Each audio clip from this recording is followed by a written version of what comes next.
പ്രിയപ്പെട്ടവരെ, നമസ്കാരം. ശത്രുദോഷം, ദൃഷ്ടിദോഷം ഇവ കൊണ്ട് വലയുന്നവർ ഏറെയാണ്. ഏതൊരു കാര്യത്തിന് ഇറങ്ങി തിരിച്ചാലും അവിടെയെല്ലാം തടസ്സങ്ങളും പ്രയാസങ്ങളും മാത്രമാണ്. എന്തെങ്കിലും ചെയ്യാൻ തുടങ്ങിയാൽ അപ്പോൾ തുടങ്ങും ദൃഷ്ടിദോഷം. നല്ല കാര്യങ്ങൾ ആരംഭിക്കുമ്പോൾ ശത്രുദോഷം കൊണ്ട് അത് മുന്നോട്ട് നടത്തിക്കൊണ്ടു പോകാൻ തന്നെ കഴിയുകയില്ല. അങ്ങനെയുള്ളവർക്ക് വളരെ മികച്ചതായിട്ടുള്ള ഒരു മാർഗമാണ് മുരുകന് വെറ്റില വിളക്ക് തെളിയിക്കുക എന്നുള്ളത്. വളരെ ലളിതമായിട്ടുള്ള ഈ ഒരു കർമ്മം നിങ്ങൾക്കുണ്ടാകുന്ന ഏതൊരു തരം ശത്രുദോഷത്തെയും ദൃഷ്ടിദോഷത്തെയും മാറ്റിയെടുക്കാൻ വേണ്ടിയിട്ട് ഉപയുക്തമാണ്. അപ്പോൾ ഇതിനായിട്ട് ആവശ്യമുള്ള സാധനങ്ങൾ എന്തൊക്കെയാണെന്ന് ഞാൻ പറഞ്ഞുതരാം. അതിനു മുന്നേ ആയിട്ട് വെള്ളിയാഴ്ചകളിൽ ഇവിടെ നടക്കുന്ന ശാക്തേയമായിട്ടുള്ള പൂജകളിൽ പങ്കെടുക്കാൻ നിങ്ങൾക്കും ഒരവസരമുണ്ട്. അപ്പോൾ അതിനായിട്ട് നിങ്ങളുടെ പേര്, നിങ്ങളുടെ നക്ഷത്രം എന്നിവ ഈ വീഡിയോയുടെ താഴെ കമൻ്റായിട്ട് രേഖപ്പെടുത്തുക.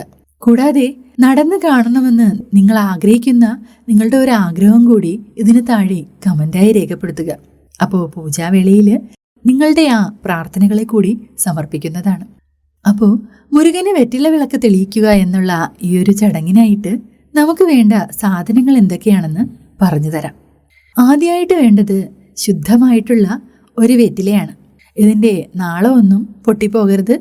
ഒരു കീറൽ പോലും ഇല്ലാതെ നല്ലത് നോക്കി സെലക്ട് ചെയ്യുക. ഇനി വേണ്ടത് വിളക്ക് തെളിയിക്കാൻ ആവശ്യമായിട്ടുള്ള വെളിച്ചെണ്ണ, അതല്ലെങ്കിൽ നല്ലെണ്ണയോ നെയ്യോ ഉപയോഗിക്കാവുന്നതാണ്. ഇനി തിരി. ഇനി വേണ്ടത് ഒരു പരന്ന പാത്രം, അതായത് ഒരു തട്ടം. നമ്മൾ വിളക്കൊക്കെ തെളിയിക്കാൻ ഉപയോഗിക്കില്ലേ, ആ തട്ടം. ഇതോടൊപ്പം മുരുകൻ്റെ ഒരു ഫോട്ടോ അല്ലെങ്കിൽ ഒരു വിഗ്രഹം വേണം. ഇനി ഒരല്പം പൂക്കളും കൂടി ആവശ്യമുണ്ട്. അപ്പോൾ ഇത്രയാണ് നമുക്ക് ആവശ്യമായിട്ടുള്ള സാമഗ്രികൾ. ഇനി ഇത് ചെയ്യേണ്ട രീതി എപ്രകാരമാണെന്ന് പറഞ്ഞുതരാം. അപ്പോൾ ആദ്യമായിട്ട് നല്ല കുളിച്ച് ശുദ്ധമായി ശുഭ്രവസ്ത്രം, അതായത് വെളുത്ത വസ്ത്രം ധരിച്ച് വേണം നമ്മളിത് ചെയ്യാൻ. മുരുക ഭഗവാന്റെ ഫോട്ടോയ്ക്കോ അല്ലെങ്കിൽ വിഗ്രഹത്തിൻ്റെയോ മുന്നിൽ ഈ വെറ്റില വയ്ക്കണം. ഇനി അതിൽ കുറച്ച് വെളിച്ചെണ്ണയോ അല്ലെങ്കിൽ നെയ്യോ ഒഴിക്കണം. അതിൽ ഒരു തിരി വച്ച് അത് തെളിയിക്കുക. ഇനി ഈ ദീപം ഇങ്ങനെ തെളിയിച്ചതിന് ശേഷം ഞാൻ ഇനി പറയാൻ പോകുന്ന ഈ മന്ത്രം ജപിക്കുക. അപ്പോൾ മന്ത്രം ഇങ്ങനെയാണ്: ഓം ശരവണഭവായ നമഃ. ഈ ഒരു മന്ത്രം 21 തവണയോ 27 തവണയോ അല്ലെങ്കിൽ കൂടുതൽ ജപിക്കാൻ കഴിയുകയാണെങ്കിൽ 108 തവണയെങ്കിലും ജപിക്കാവുന്നതാണ്. ഇപ്രകാരം നിങ്ങൾ ചെയ്യുകയാണെങ്കിൽ ശത്രുദോഷം, ദൃഷ്ടിദോഷം, വീടിനുള്ളിലെ നെഗറ്റീവ് എനർജി എന്നിവയെല്ലാം മാറിക്കിട്ടുന്നതായിരിക്കും. കൂടാതെ മുരുക ഭഗവാന്റെ അപൂർണമായ അനുഗ്രഹവും നിങ്ങൾക്ക് ലഭ്യമാകുന്നതാണ്. വീടിനുള്ളിൽ സമാധാനവും ധനസമൃദ്ധിയും എല്ലാം ഉണ്ടാവുന്നതായിരിക്കും. അപ്പോൾ ഇത് ചെയ്യേണ്ട ദിവസങ്ങളെന്ന് പറയുമ്പോൾ ചൊവ്വാഴ്ചയും വെള്ളിയാഴ്ചയും ആണ് ചെയ്യേണ്ടത്.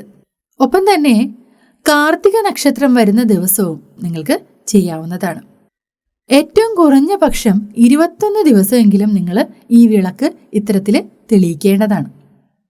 കൂടുതൽ തെളിയിച്ചാലും ഉത്തമമാണ്, പക്ഷേ കുറഞ്ഞത് 21 ദിവസമെങ്കിലും ചെയ്യണം. അപ്പോൾ നിങ്ങൾക്കൊരു സംശയം ഉണ്ടായിരിക്കും, ഇത് തുടർച്ചയായിട്ടുള്ള ദിവസങ്ങളിലാണോ ചെയ്യേണ്ടത് എന്ന്. അങ്ങനെയല്ല. ഇപ്പോൾ ഒരാഴ്ചയിൽ ചൊവ്വ, ഒരു വെള്ളി, 2 ദിവസങ്ങൾ വരുമല്ലോ. അപ്പോൾ അത് 2. ഇനി ഇതിനിടയ്ക്ക് നിങ്ങൾക്ക് കാർത്തിക നക്ഷത്രം വരികയാണെങ്കിൽ ആ നക്ഷത്രത്തിലും കൂടെ ചെയ്യാവുന്നതാണ്. അപ്പോൾ ഒരാഴ്ചയിൽ 3 ദിവസം. ഇനി ചിലപ്പോൾ ചൊവ്വയോ വെള്ളിയോ ആയിരിക്കും ചിലപ്പം കാർത്തിക നക്ഷത്രം വരുന്നത്.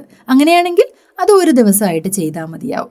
അപ്പോൾ ഇത് 2ആയിട്ട് കൂട്ടി ആഴ്ചയിൽ 2 എണ്ണം വെച്ചിട്ട് ഓരോ ആഴ്ചയിലും ഇതുപോലെ ചൊവ്വ വെള്ളി ദിവസങ്ങളിൽ ചെയ്യുക. അത് നിങ്ങളപ്പോൾ കലണ്ടറിൽ കുറിച്ചിടുക. 21 ആവുമ്പോൾ നിങ്ങൾക്ക് നിർത്താവുന്നതാണ്. അല്ല, അതിനുശേഷം തുടർന്ന് പോകാൻ സാധിക്കുന്നവരാണെങ്കിൽ നിങ്ങൾക്കത് തുടർന്ന് കൊണ്ടുപോവുകയും ചെയ്യാം. ഇനി അശുദ്ധിയായിട്ടുള്ള ഒരു സമയം വരികയാണ്, നിങ്ങൾക്ക് കണ്ടിന്യൂ ചെയ്യാൻ പറ്റിയില്ല എങ്കിൽ 10 ദിവസത്തിന് ശേഷം നിങ്ങൾക്ക് വീണ്ടും ഇത് ആരംഭിക്കാവുന്നതാണ്. അപ്പോൾ ആദ്യം മുതലേ നമ്മൾ ചെയ്തു വരുന്നതിൻ്റെ ബാക്കി ചെയ്തു പോകുന്നതായിരിക്കും നല്ലത്. അപ്പോൾ കാര്യം മനസ്സിലായി കാണുമെന്ന് പ്രതീക്ഷിക്കുന്നു. എന്തെങ്കിലും സംശയം ഉണ്ടെങ്കിൽ നിങ്ങൾക്ക് കമൻ്റായിട്ട് രേഖപ്പെടുത്താവുന്നതാണ്. അപ്പോൾ ഈ ഒരു വീഡിയോ നിങ്ങൾക്ക് ഏവർക്കും പ്രയോജനപ്രദമായി കാണുമെന്ന് പ്രതീക്ഷിക്കുന്നു. ഇതുമായി ബന്ധപ്പെട്ട് നിങ്ങൾക്ക് എന്തെങ്കിലും നിർദ്ദേശങ്ങളോ അല്ലെങ്കിൽ എന്തെങ്കിലും സംശയങ്ങളോ ഉണ്ടെങ്കിൽ കമൻ്റായിട്ട് രേഖപ്പെടുത്തുക. മറ്റൊരു വീഡിയോയിൽ മറ്റൊരു വിഷയവുമായി വീണ്ടും കണ്ടുമുട്ടാം. അതുവരെ ഏവർക്കും മംഗളങ്ങൾ വരട്ടെ.